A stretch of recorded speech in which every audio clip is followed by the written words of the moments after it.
Alexander the Great, a name that has long become legendary in history. But did you know? Behind this aura, there are many lesser-known secrets waiting to be unveiled. From his childhood in Macedonia and his interactions with the great philosopher Aristotle, he was shaped into an unparalleled ruler. As he embarked on his conquest journey, how did he successfully integrate the cultures of various regions, creating a vast empire? But this isn't just a story of conquest.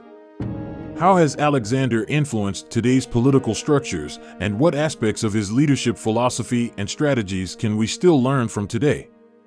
Though he lived for only a short 33 years, his footprints spanned 3 continents, from Macedonia in Europe to the borders of India in Asia. This time, we'll delve into the true story behind this great ruler, from his origins and dreams to how he transformed the landscape of the ancient world. So, join us on this journey of exploration as we reacquaint ourselves with this legendary king who changed history.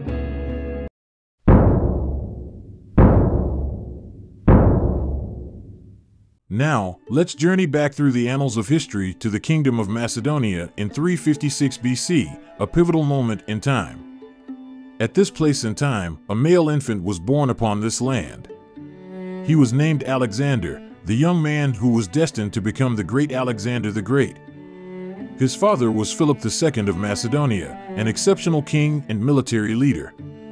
He transformed Macedonia from a peripheral small state into a mighty empire, unifying the Greek peninsula, all before Alexander was born. Philip II was valiant, astute, and politically ruthless.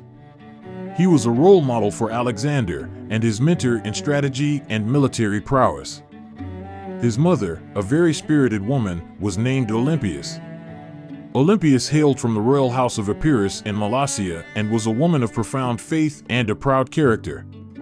She believed that both she and Alexander were descendants of gods. She deeply influenced Alexander, instilling in him the concept of divine faith and royal authority. Macedonia at that time was filled with fervent passion and indomitable spirit. In such an environment, it was foreseeable that as Alexander grew, a belief was deeply implanted within him, a pursuit of excellence, aiming to become a true powerhouse. The education received by Alexander was the very best of his era. Behind it stood a name familiar to us all, a titan in the realm of education, the great philosopher Aristotle. Aristotle not only provided Alexander with a solid academic foundation, but also left a lasting impact on his life. He was hired by Philip II to educate the young Alexander, who was only 13 years old at the time. Aristotle did not just instruct Alexander in traditional subjects like mathematics and literature, he also introduced him to the realms of philosophy, ethics, politics, and medicine. Aristotle taught Alexander how to observe and understand the natural world, fostering a love for science in him. Particularly noteworthy was Aristotle's moral and ethical education. He emphasized that moderation, courage, justice, and wisdom were ideal personality traits. These teachings undeniably influenced the formation of Alexander's character and his future ruling principles. Interestingly, throughout his life, Alexander was filled with a thirst for knowledge and exploration. Whether it was his establishment of libraries in various places or his open-mindedness towards new cultures and sciences, we can see the shadows of Aristotle's teachings. Therefore, we can say that Aristotle's influence on Alexander was comprehensive and profound, not only shaping him into a great ruler, but also molding his broad perspectives and erudite character. However, we must not forget that Alexander was a natural-born warrior. His father, Philip, was an exceptional military commander. Thus, Alexander was exposed to the military from a young age. One can imagine his small figure darting about in the military camps, conversing with soldiers, and learning how to become an exemplary leader.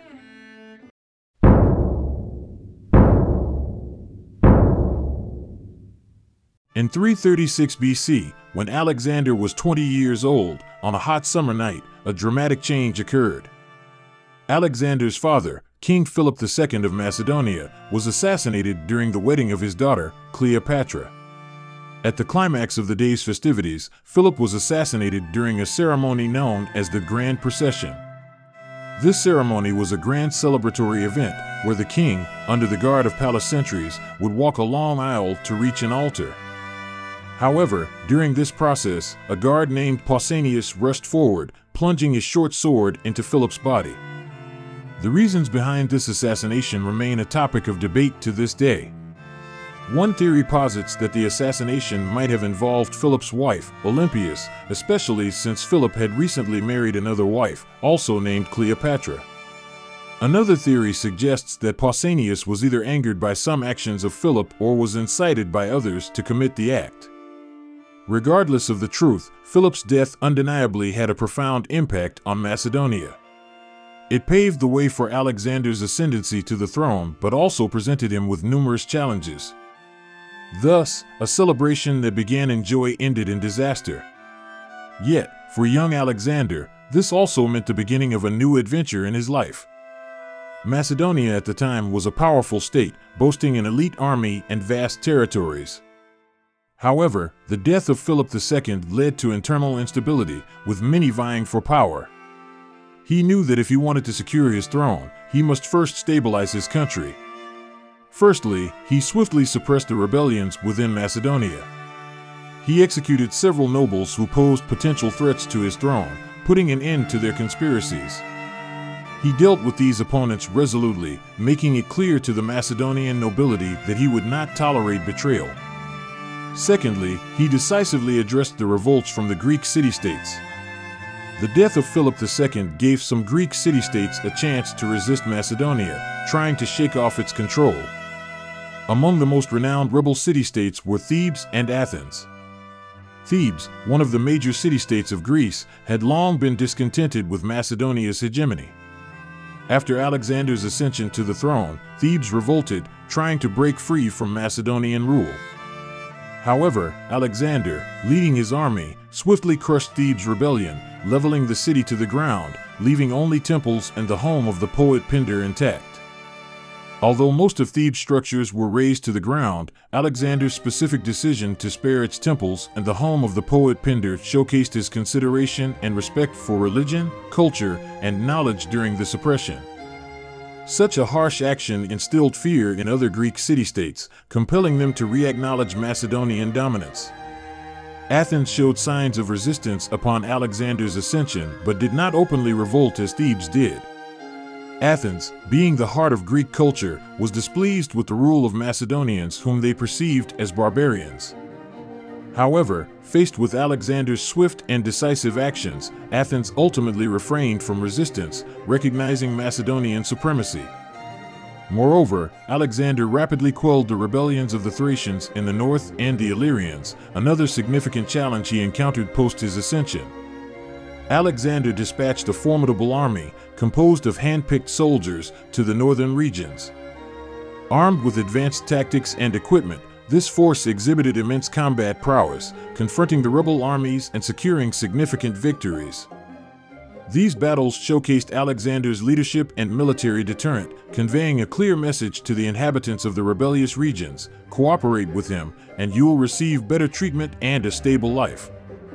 Besides military actions, Alexander also adopted diplomatic means, attempting to negotiate and reconcile with some of the local tribes. He offered generous terms to some of the rebel leaders, urging them to collaborate with him, thereby undermining the unity of the rebel forces. Concurrently, Alexander employed economic sanctions, restricting trade and resources in rebellious areas, thereby weakening the economic foundation and supply lines of the rebel forces, putting them in a difficult position. Additionally, Alexander established his own cities and settlements in the northern regions to better control the area.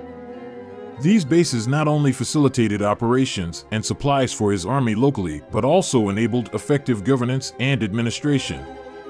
Despite the challenges, through employing a blend of military, diplomatic, economic, and infrastructural measures, Alexander successfully quelled the rebellions of the Thracians and Illyrians in the north.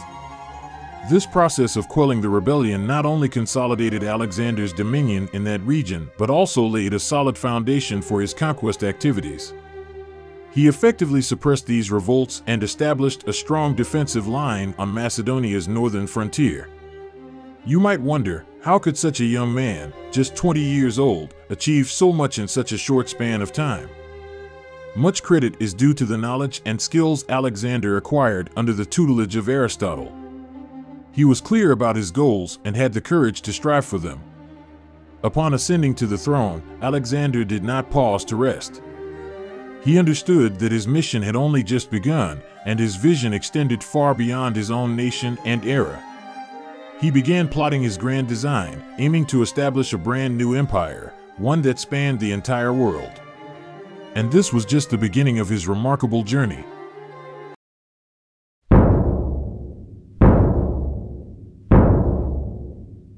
In 334 BC, Alexander the Great began his conquest of Persia, starting with the Battle of Granicus River in Asia Minor. At the time, the Persian king Darius III was preoccupied with problems in the east, so his forces did not confront Alexander's onslaught. Instead, local native troops and some mercenaries, led by Persian local rulers, stood in his path.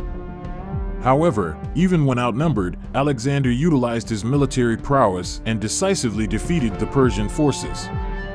In this battle, Alexander showcased his military genius. He cleverly exploited the enemy's weaknesses, such as the disorganization of the enemy cavalry and the indiscipline of their soldiers.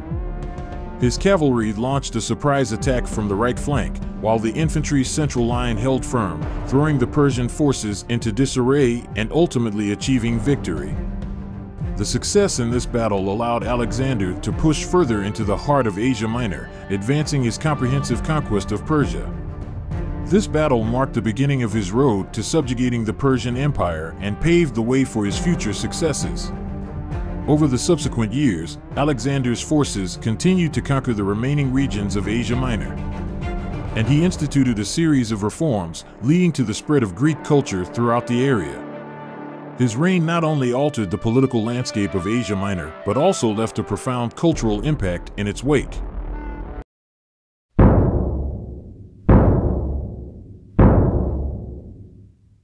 Following his victory in Asia Minor, Alexander the Great shifted his attention southwards to Syria. His primary objective in this campaign was to defeat the Persians and seize this strategically vital region. In 333 BC, after his significant triumph over the Persians in Asia Minor, Alexander began planning a southern offensive aimed at Mardus, a city located in present-day Turkey. However, this time, the Persian Empire's king, Darius III, was prepared to meet Alexander's challenge head-on. Darius III commanded a large force and took position on the eastern bank of the Issus River, located in what is now southeastern Turkey, ready to confront Alexander's forces. As Alexander's army approached, the two sides clashed on November 5, 333 BC, in the Battle of Issus. Darius III's forces significantly outnumbered those of Alexander. But, ingeniously leveraging the terrain, Alexander positioned his troops within the narrow passage of the Issus River, effectively neutralizing the numerical advantage of the Persian army. Alexander quickly realized the critical importance of holding the high ground when defending in such a confined space. He directed his troops to swiftly occupy the highlands along the Issus River, putting the advancing Persian army at a disadvantage, forcing them to mount their assault uphill. This elevated position provided Alexander's forces with a superior defensive advantage. Alexander's troops mainly employed long spears and longbows, weapons which had a more extended effective range in the narrow passage. He positioned archers and spearmen at the forefront of the passageway, allowing them to unleash deadly volleys before the enemy could get close. Such placement maximized the weapon's advantage in the narrow channel and rendered the Persian forces virtually helpless against the onslaught. Such tactics rapidly eroded the overall command and unity of the Persian army, preventing them from effectively countering Alexander's military maneuvers. In the thick of battle, Alexander personally led a decisive cavalry charge that ultimately defeated the forces of Darius III. Darius III fled the scene of the battle, leaving behind his family and a vast wealth. Alexander the Great further bolstered his dominance and moved southward. He then conquered Phoenicia. And in 332 BC, he besieged and captured one of the most vital cities along the Mediterranean coast, Tyre. During the military campaign in Syria, Alexander the Great demonstrated his military genius and leadership, successfully defeating the Persians and initiating his conquests of Egypt and Persia. The Battle of Issus is also considered a pivotal moment in Alexander's military career, with his victory marking a decisive advancement in his territorial expansion in Asia.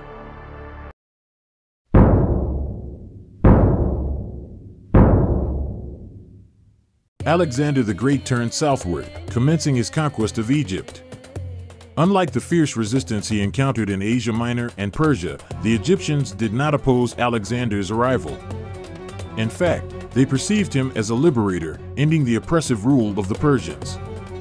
At that time, Egypt was a part of the Persian Empire, and Persian control had grown unpopular among the Egyptian people. Hence, when Alexander's forces entered Egypt, the Persian rulers found no support. By the time Alexander reached Memphis, the capital of Egypt, the Persian rulers had fled, and the Egyptians welcomed Alexander as their new king. In Egypt, Alexander also adopted a strategy of integrating with the local culture. He respected and worshipped Egyptian deities and was even proclaimed pharaoh, earning him significant acceptance and respect among the Egyptian people. He even founded a new city at the Nile Delta, naming it after himself, Alexandria. This city would later become a hub of academia and culture in the ancient world.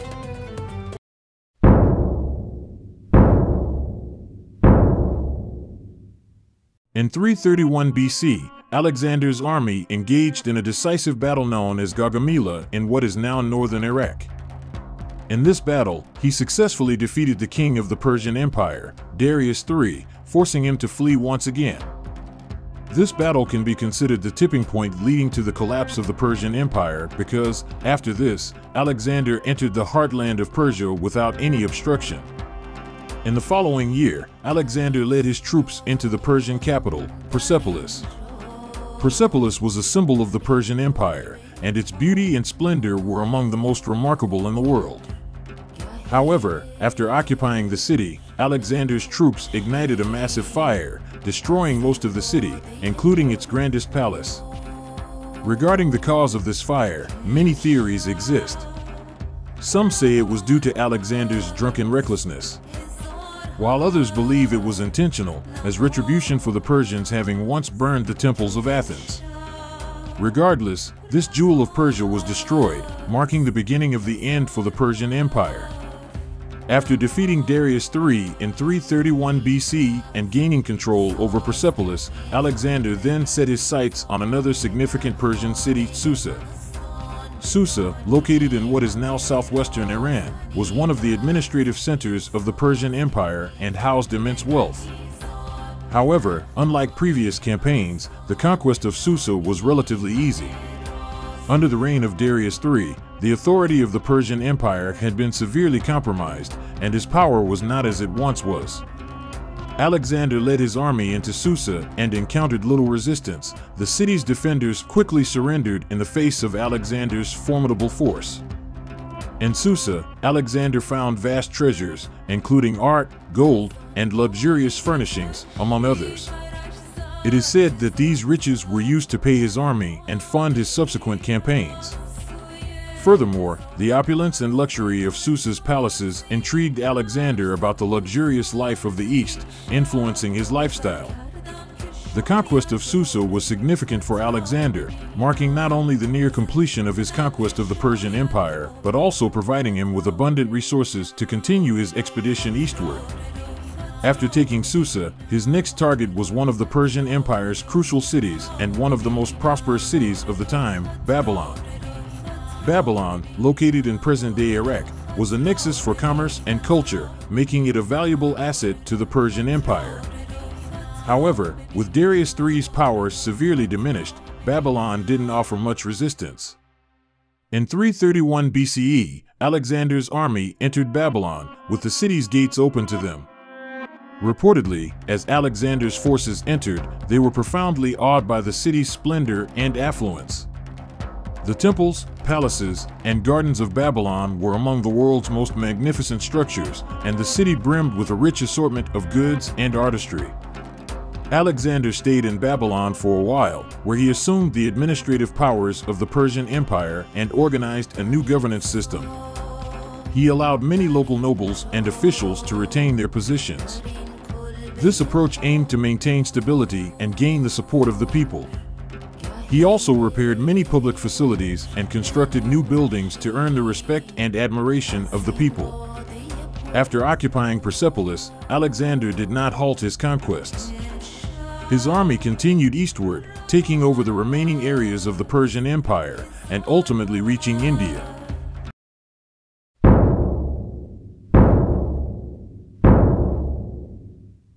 During Alexander the Great's Eastern Campaign, the Indian segment was a crucial and challenging phase. By the time Alexander entered present-day Pakistan in 327 BC, he already controlled a vast empire spanning Europe and Asia. However, he remained curious about the lands and cultures further east. Firstly, Alexander's army needed to cross a river. The first major river they encountered was the Indus. His engineers constructed a pontoon bridge, allowing soldiers and horses to cross. They then moved on to the local cities, where Alexander, using his signature tactic of swift and fierce attacks, conquered many of them. However, Alexander's greatest challenge in India was a battle against an Indian king named Porus. This battle is known as the Battle of the Hydaspes, which took place in 326 BC.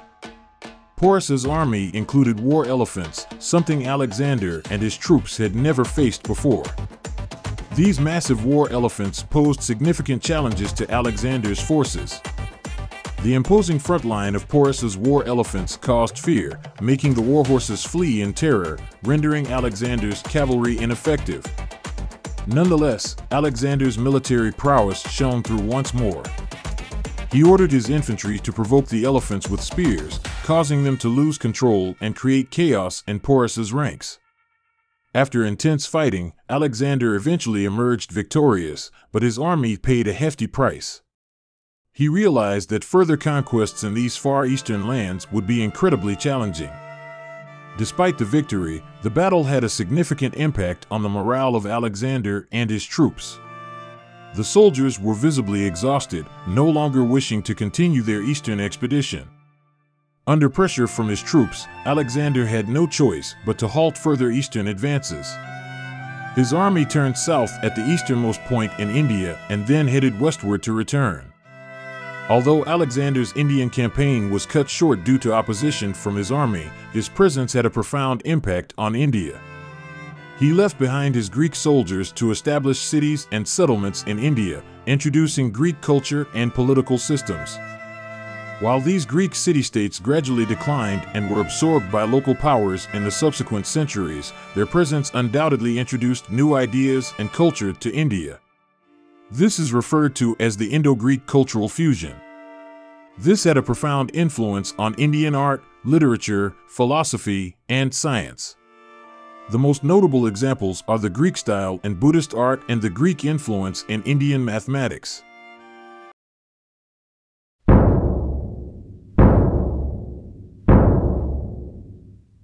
Alexander reached the zenith of his life in 323 BC, but this pinnacle was both sudden and brief. He died of illness in Babylon, aged just 32. At that time, his empire spanned 3 continents, stretching from Greece and Egypt all the way to Central Asia and India. His lifetime further catalyzed cultural exchange and global integration, heralding the so-called Age of Alexander.